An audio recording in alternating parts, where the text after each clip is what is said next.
Alright, so as some of you guys might know, John Wall threw out the first baseball pitch before Friday's game between the Washington Nationals and the Baltimore Orioles at the Nationals Park. It was off, horrible. I mean, Karan Butler pitched before, and his is actually decent, but John Wall's pitch was one of the worst pitch I've ever seen. It was worse than Mariah Carey's pitch. What dumbass doesn't make it to the dirt? He didn't make it to the dirt. It bounced in the grass. What kind of dumbass doesn't know? Even my 2-year-old son can make it to the damn dirt.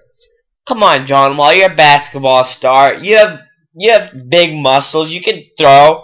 What the hell was that? Making a fool out of yourself? Fucking Washington Wizards and John Wall both suck ass.